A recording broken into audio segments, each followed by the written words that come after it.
வணக்கம். நான் பார்த்தேன் சமைத்தேன் அன்னபூர்ணி. இன்றைக்கி ராத்திரி நான் பண்ண போகிறது வந்து khara bath, Karnataka special khara bath. There is a little difference இதுக்கும் சாதாரண ரவை உப்புமாக்கும். நான் வந்து ஒரு இடத்துல இதை சாப்பிட்டுட்டு அதுக்கப்புறம் இதை வந்து எப்படி பண்ணுறதுன்னு அவர்கிட்டயே அந்த கர்நாடகாவில் நான் போயிருந்தப்போ அவர்கிட்டயே போய் கற்றுண்டு வந்தேன். அது பிரகாரம் நான் பண்ணுறேன் இன்றைக்கி. இதுக்கு வந்து தேவையான வெஜிடபிள்ஸ்லாம் இங்கே கட் பண்ணி வச்சுருக்கேன். இஞ்சி, பச்சை மிளகாய், கேரட்டு, அப்புறம் 2 வெங்காயம், கொஞ்சம் green colour capsicum, green peas எடுத்து வச்சுட்டுருக்கேன், ஒரு தக்காளி எடுத்து வச்சுட்டுருக்கேன்.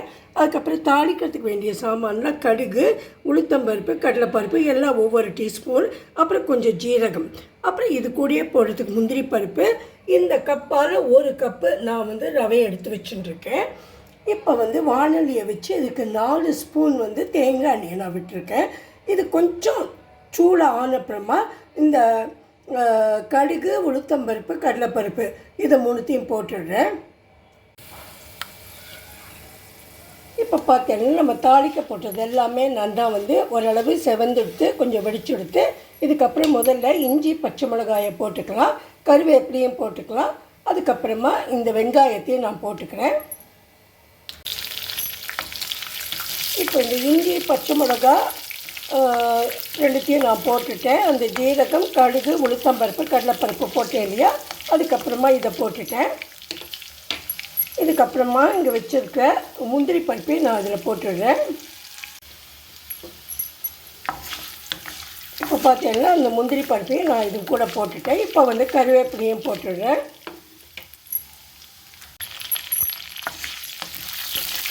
இப்போது கருவேப்பிலையும் இது கூட நான் போட்டு கொடுத்துட்டேன். அதுக்கப்புறம் நான் போட வேண்டியது வந்து இந்த வெங்காயத்தை தான். அது கொஞ்சம் நல்லா வதங்கணும். அது ஓரளவு வதங்கின அப்புறமா அது ஒரு கிளாஸியாக ஆனதுக்கப்புறமா மற்ற வெஜிடபிள்ஸை நான் அது கூட ஆட் பண்ணி கொடுத்துட்றேன். இப்போ நான் வந்து வெங்காயத்தை இது கூட போட்டு கொடுத்துட்டேன். அதுவும் கொஞ்சம் நல்லா வதங்கட்டும். வதங்கின அப்புறமா மற்ற வெஜிடபிள் ஒவ்வொன்றா நம்ம போட்டுடலாம். இப்போ இந்த வெங்காயம் நல்லா வதங்கிட்டு நம்ம வெஜிடபிள்ஸு இது கூட போட்டு கொடுத்துடலாம். நான் எல்லா வெஜிடபிளையுமே போட்டுட்டேன். இது எல்லாமே கொஞ்சம் வதங்கட்டும். உங்களுக்கு இந்த சமயத்தில் வந்து எண்ணெய் போகாதுன்னா நீங்கள் 1 ஸ்பூன் கூட எண்ணெய் விட்டுக்கலாம். ஒரு 2 to 3 மினிட்ஸ் இதெல்லாம் நல்லா வதங்கட்டும். வதங்கின அப்புறமா நம்ம வந்து நான் 1 ஸ்பூன் கூட எண்ணெய் போட்டுக்க போகிறேன். ஏன்னா இதுக்கப்புறமா நான் அந்த எடுத்து வச்சுருக்க 1 கப் ரவையை போட்டு நல்லா வறுக்கணும். அந்த ரவை வந்து நல்லா செவக்க வறுப்படணும். அதனால் இந்த எண்ணெய் பூரா அது மாதிரி இருக்குது. அதனால் நான் 1 ஸ்பூன் கூட எண்ணெய் போட்டுக்கிறேன்.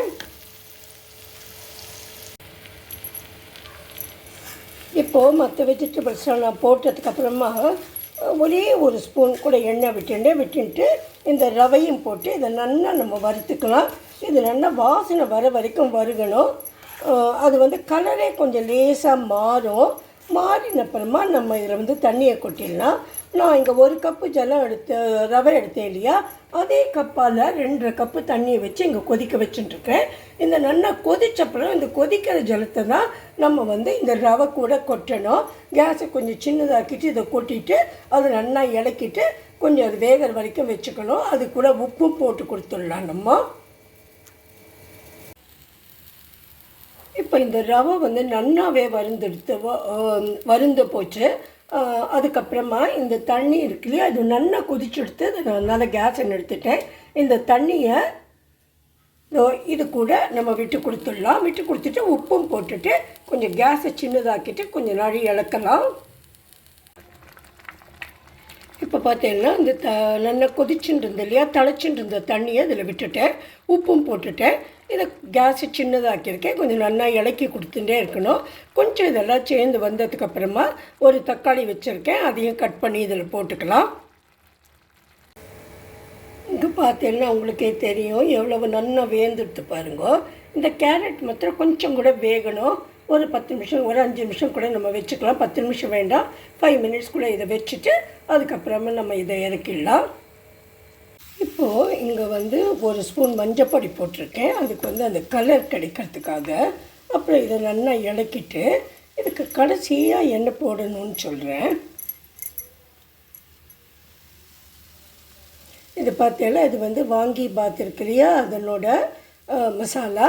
இது வந்து நான் கடையிலேருந்து வாங்கினது தான், நல்ல பிராண்டு தான். எனக்கு அது எந்த பிராண்டுன்னு மறந்து போயிட்டு இது வந்து வாங்கினேன் நான். இதையும் இது கூட லாஸ்ட்டாக போடுறேன். இது வந்து ஒரு தனி ஃப்ளேவர் கிடைக்கும் இதுக்கு. அதே மாதிரி அந்த அசல் காராபாத் வாசனையே இதுக்கும் வரும். அதனால் இதையும் கொஞ்சம் போட்டுட்டு நம்ம இலக்கிடலாம் நல்லா.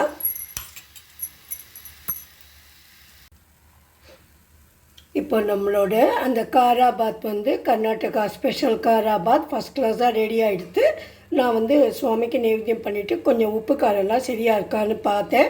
ரொம்ப நல்லா இருக்குது.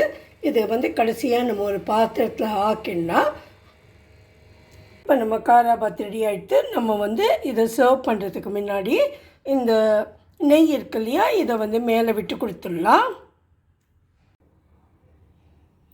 பாருங்க எவ்வளவு நல்லா இருக்குது, பார்க்குறதுக்கே அவ்வளோ நல்லா இருக்குது. இது வந்து ரொம்ப டேஸ்ட்டாக இருக்கும். டெஃபினட்டாக இந்த டேஸ்ட் வந்து சாதாரண ரவா உப்புமாவோட டிஃப்ரெண்ட்டாக இருக்கும்.